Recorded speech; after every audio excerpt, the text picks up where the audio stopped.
الحمدللہ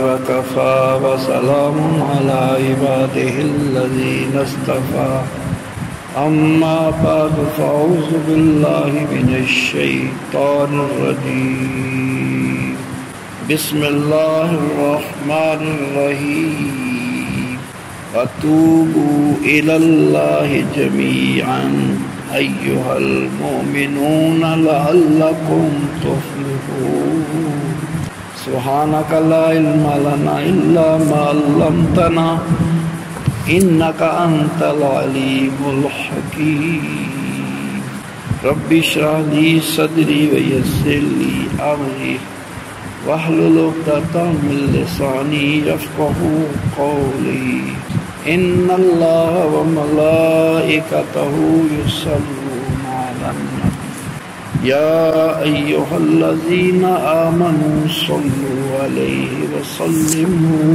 تسلیما الصلاۃ والسلام علیک یا رسول اللہ الصلاۃ والسلام علیک یا حبیب اللہ الصلاۃ والسلام علیک یا سیدی یا رسول اللہ وعلی آلک واصحابک یا حبیب اللہ۔ تمام حمدوں کے لائق، تمام بزرگیوں کے لائق اللہ تعالیٰ وحدہ لا شریک کی ذات مبارکہ ہے، جو ذات تمام کائنات کی خالق، تمام کائنات کی مالک اور تمام کائنات کی رازق ہے۔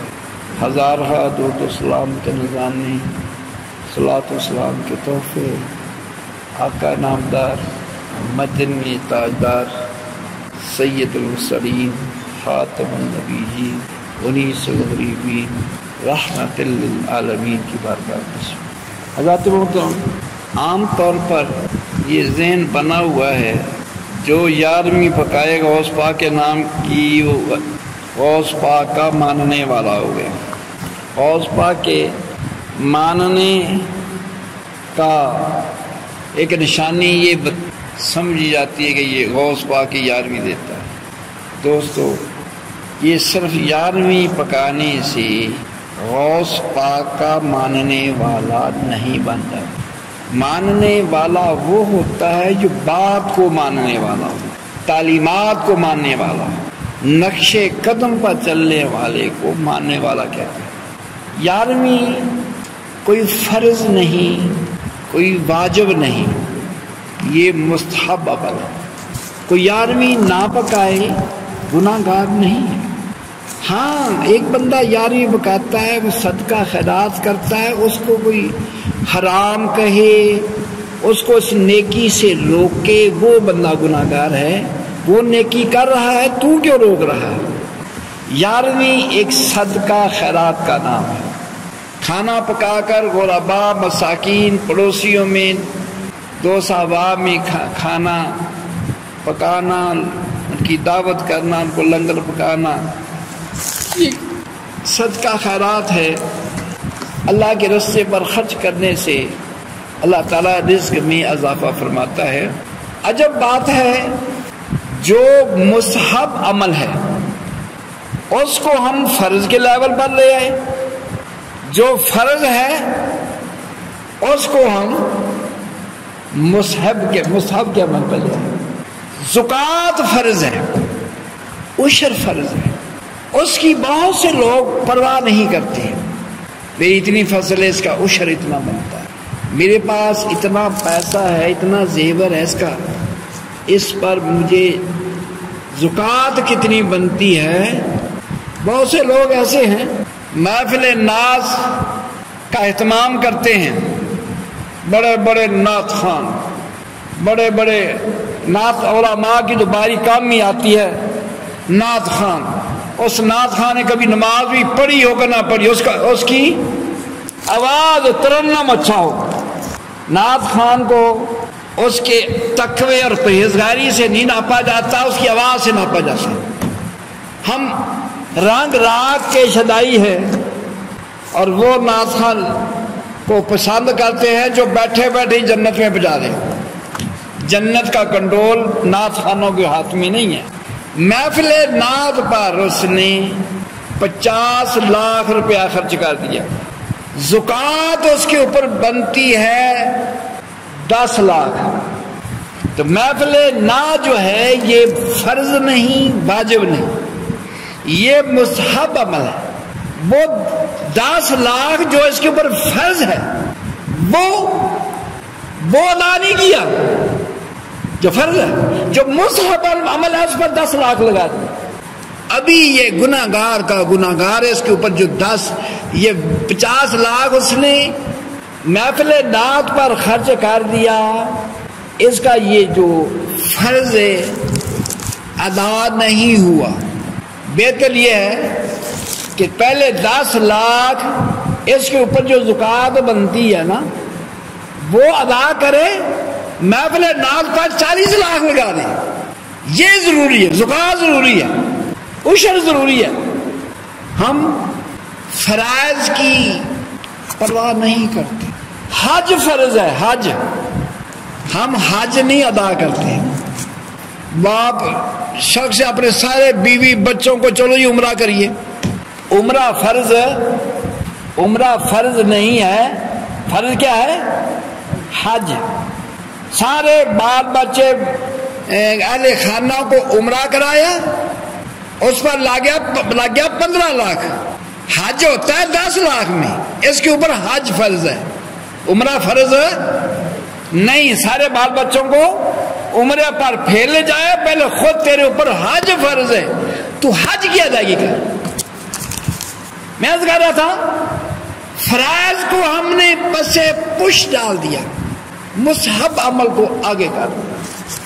پہلے فرائض، واجبات، سنت موقدہ یہ ادا کر. ایک بندہ ساری رات نفل پڑھتا رہے لیکن صبح کی نماز نہیں پڑھی، اس نے نفل ساری رات پڑھتا رہا، 100 نفل پڑھے. فجر کی کتنی رکھتے ہیں؟ 2 سنت بقرہ ہے. فجر کی 4 رکھتے، 2 سنت جو کہ موقدہ ہے اور 2 فرض ہے. یہ 4 رکھتے ہیں. اس نے 4 نہیں پڑھی، اس نے 100 پڑھی ہیں، لیکن صبح فجر کی نماز نہیں پڑھی، فرض چھوڑ دیا. بہتر ہے یہ ساری رات سویا رہے، صبح اٹھ کر باجماعت فجر کی نماز پڑھ.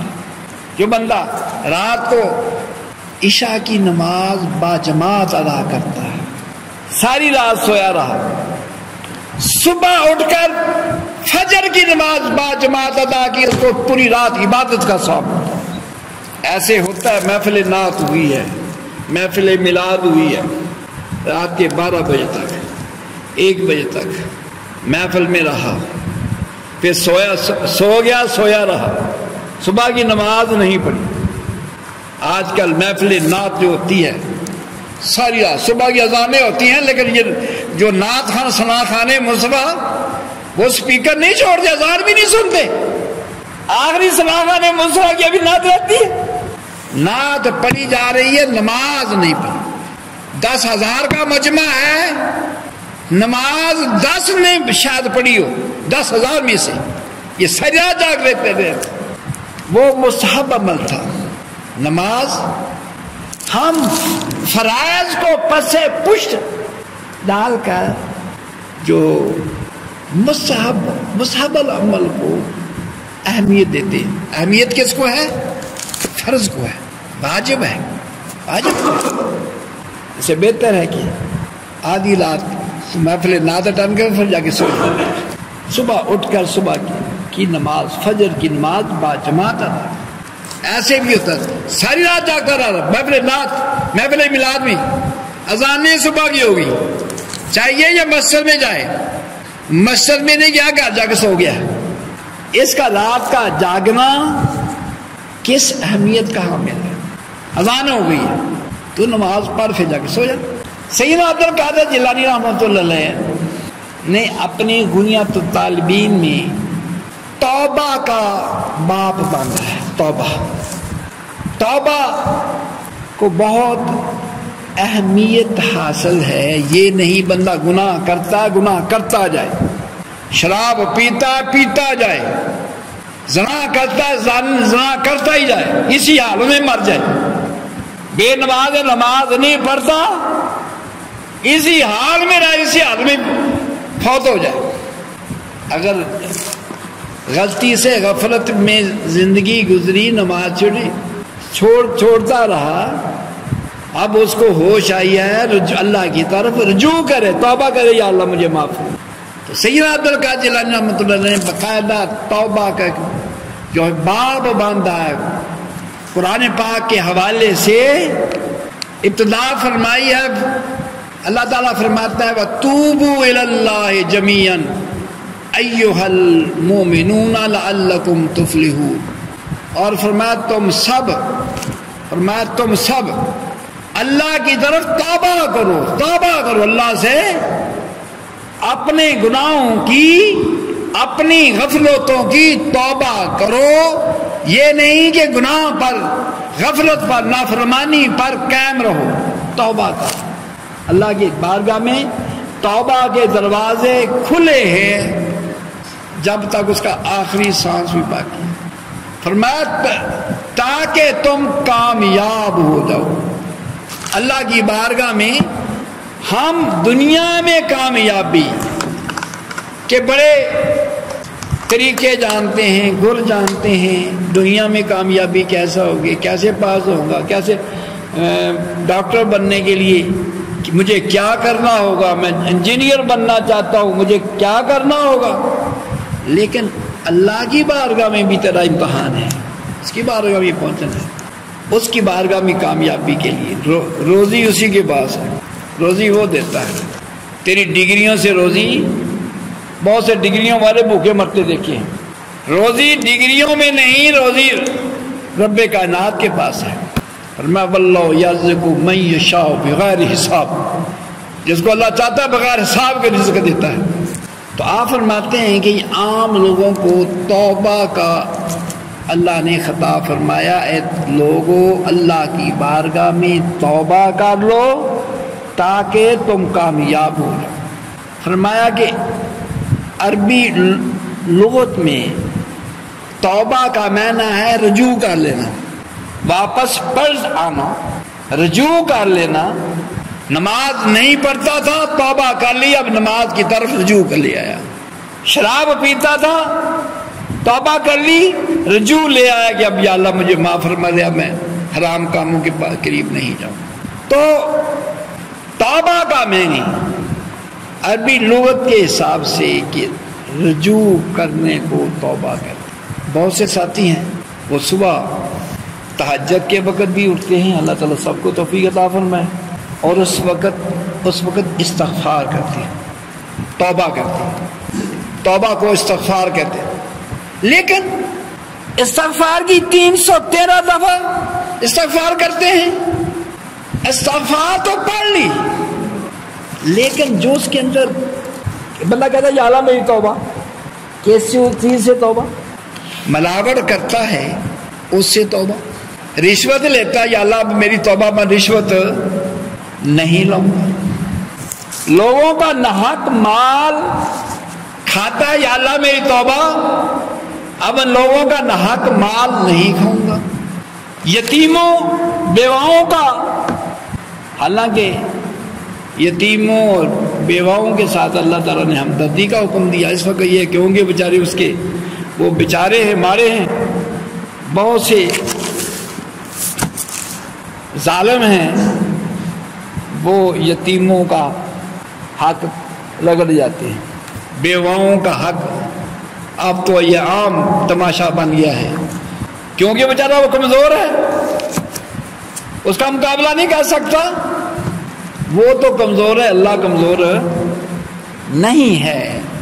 اس کا جواب تو یہ اللہ کی بارگاہ میں دینا ہوگا۔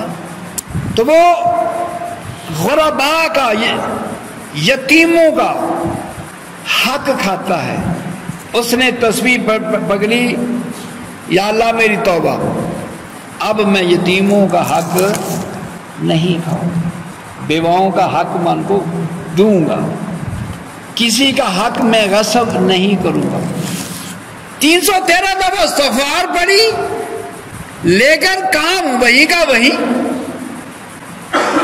لوگوں کا حق کھا رہا ہے، لوگوں کا مال ہڑپ کر رہا ہے. اس نے توبہ کی نہیں، توبہ پڑھی ہے. کیا کیا ہے؟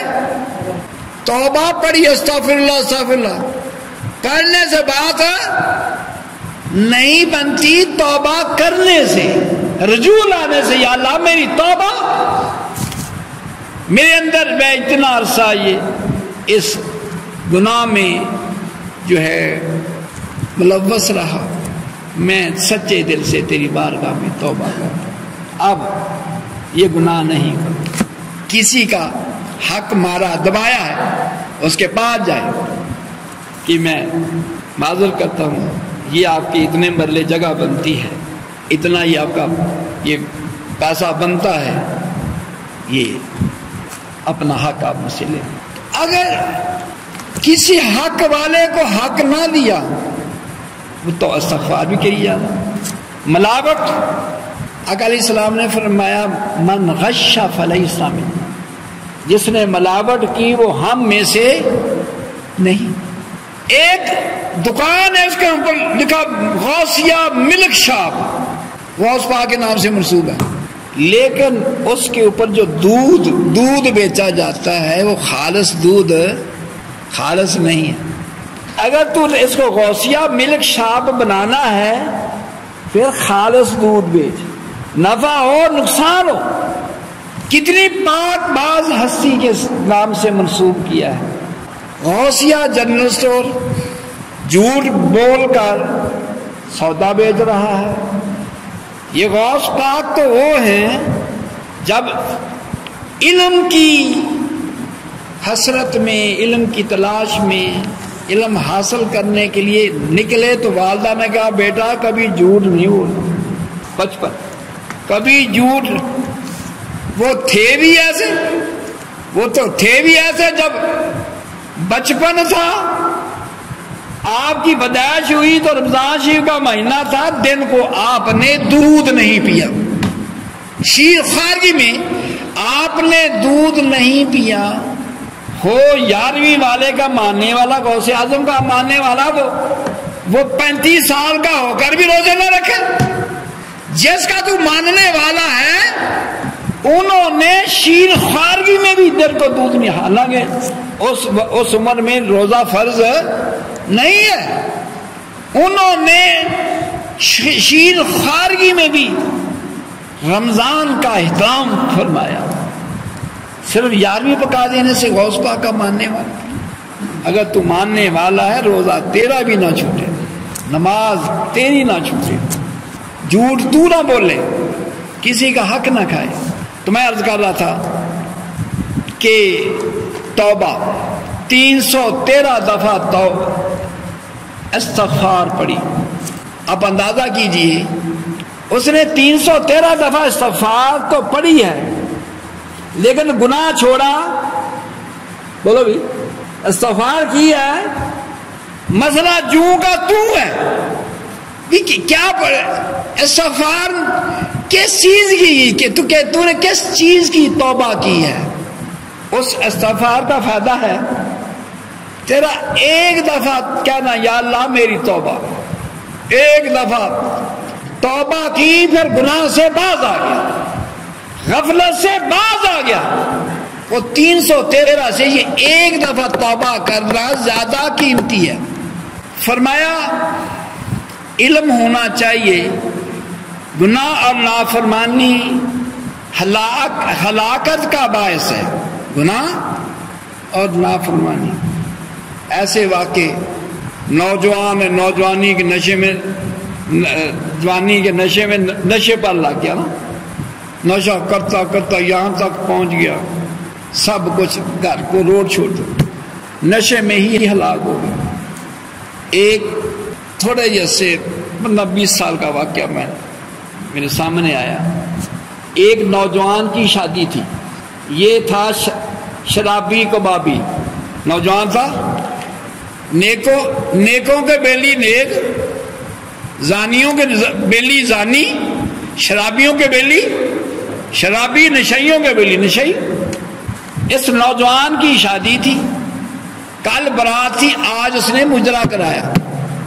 آقا علیہ السلام نے فرمایا نکاح سنتی. نکاح کیا ہے؟ ہم جو شادی کرتے ہیں نکاح، شادی کا نام ہے، اصل میں کیا ہے یہ؟ نکاح. کیا ہے یہ؟ آقا علیہ السلام کی سنت ہے. النکاح سنتی. آقا علیہ السلام نے فرمایا نکاح میری سنت ہے، اور فرمایا النکاح نصف الایمان، نکاح آدھا ایمان. ہم نے اس سنت کو فحاشی عریانی میں تبدیل کر دیا. شادی ہے، سامنے شادی حال ہے، مسجد میں جمعہ ہو رہا ہے، ان بے ایمانوں کو ذرا شرم اور حیا نہیں. قرآن پڑھا جا رہا ہے، حدیث پڑھی جا رہی ہے، نمازی اللہ کے گھر میں اللہ کا ذکر کر رہے ہیں. ان اللہ کی جا کے وہ آ کر جمعہ پڑھیں، نکاح مسجد میں ہو، جمعہ ادا کریں. اللہ، اس کی بجائے ڈھول ڈمکا ہو رہا، خسرے ناچ رہے ہیں، بنڈی کر رہے ہیں، ادھر جمعہ ہو رہا ہے، نماز ہو رہی ہے. اس کا شور نمازیوں کی نماز کو خراب کر رہا ہے. اس کو کوئی حیا نہیں. مسجد قریب ہے، مجھے کوئی حیا کرنا چاہیے. یہ ڈھول ڈمکا، ڈانس باجے، خسرے شادی کے لیے ضروری نہیں. یہ ساری فحاشی عریانی ہے. وہ شادی تھی، یہ لاڑا شرابی کبابی، اس نے رات کو بلایا اپنے بیلیوں کو، سب شرابیوں کو، کی کرایا مجرے میں سب نے شرابیں پی، سب شراب کے نشے میں، ہاتھ ان کے پاس گنے بھی، بندوقیں، وہ نشے میں فائرنگ کر رہے ہیں. یہ لالا چھت پر گیا، کچھ چیز تھا نشے میں، یہ بھی جوان کٹھے مل کر یاری نبھائی نا. وہ سیڑھیاں اتر رہا تھا، ایک نشے کی گولی سیدھی لاڑے کو لگی. وہیں سے وہ لاڑا سیڑھیوں پر پلٹیاں کھاتا ہوا نیچے آیا. نیچے آ کے انا للہ و انا الیہ راجعون. اس لاڑے کی صبح شادی تھی، خوشی تھی، شادی ماتم میں تبدیل ہو گئی. یہ دنیا میں اس کے نقصانات، تو آخرت میں تو ہلاکت ہے. یہ بندہ گناہ کے ذریعے سے جانا تھا اس نے جنت میں، اس کا مقدر جہنم بن گئی. اللہ تعالیٰ نے اس کے لیے اس کو جنت کا رستہ بتایا. یہ رستہ ہے جو کامیابی کا رستہ ہے، یہ جنت میں لے جانے والا. اور یہ اللہ کی نافرمانی، غوث پاک رضی اللہ عنہ فرماتے ہیں یہ ہلاکت کا سبب ہے، اور اللہ تعالیٰ سے اور جنت سے دور کرنے کا سبب ہے. یہ جو گناہ ہے، اللہ کی نافرمانی ایک تو اللہ سے دور کر دیتی ہے اور جنت سے بھی دور کر دیتی ہے، اس کی ہلاکت کا سامان ہے. اور ان گناہوں کو چھوڑ دینا، غوث پاک فرماتے ہیں ان گناہوں کو چھوڑ دینا اللہ تعالیٰ اور اس کی جنت کے قرب کا سبب ہے. گناہ کو اگر چھوڑ دیتا ہے، توبہ کر لیتا ہے، تائب ہو جاتا ہے، تو کیا ہے یہ توبہ، یہ اللہ کی طرف رجوع لانا اللہ کے قرب کا ذریعہ ہے، جنت کے قرب کا ذریعہ ہے. جو بندہ چاہتا ہے کہ میں بخشا جاؤں، میں جنت میں چلا جاؤں، اس کے لیے کیا ہے، اگر زندگی گناہوں میں بیت گئی، غفلتیں ہو گئی، تائب ہو جائے، توبہ کر، یا اللہ میری توبہ، اب تیری نافرمانی نہیں کروں گا، اب گناہ کے قریب نہیں جاؤں گا، اب زندگی تیری فرما برداری میں گزاروں. اللہ تعالیٰ فرماتا ہے من تاب وآمن وعمل صالحا فاولئک یبدل اللہ سیئاتہم حسنات. جس نے توبہ کی، ایمان لے آیا اور پھر نیک عمل شروع کر دیا. توبہ کی یہ نشانی، جب اس نے توبہ کر لی، پہلے گناہ گار تھا، اب کیا بن گیا؟ توبہ کرنے کے بعد کیا تھا؟ پہلے گناہ گار تھا، اب کیا ہو گیا؟ نیکوکار بن گیا، نیک ہو گیا. بد تھا، نیک ہو گیا. اللہ کا نافرمان تھا، اس کا فرما بردار ہو گیا۔ توبہ کی نشانی گناہ چھوڑ دیتا ہے، غفلت سے منہ موڑ لیتا ہے اور نیک عمل شروع کر دیتا۔ فرمایا ساتھ وعمل صالحا، توبہ کی یہ نشانی ہے کہ جب اس نے توبہ کی، گناہ چھوڑ دیے اور نیک عمل شروع کر دیے، اس کا کردار بتاتا ہے کہ یہ بندہ تائب ہو گیا، گناہوں سے تائب ہو گیا۔ اللہ تعالیٰ کا ارشاد پاک ہے، اے بندو اپنی نفسانی خواہشات اور ان کے ساتھ قائم رہنے سے میری طرف لوٹ آؤ۔ نفس کے پیچھے نہ لگو، نفسانی خواہشات کے پیچھے نہ چلو، اس کو چھوڑ کر میری طرف لوٹ آؤ۔ فرمایا ممکن ہے کہ تم قیامت کے دن میرے ہاں اپنے مقصد کو حاصل کر لو گے اور باقی رہنے والے اور قرار کے مکان میں میری نعمتوں کے ساتھ باقی رہو گے۔ یہ جو مکان ہمارے ہیں یہ باقی رہنے والے نہیں ہیں، یہ ہمارے نہیں ہیں، اصل میں ہمارے باقی رہنے والے وہ مکان ہیں جو اللہ تعالیٰ نے اپنے فرما بردار بندوں کے لیے جنت میں تیار کی۔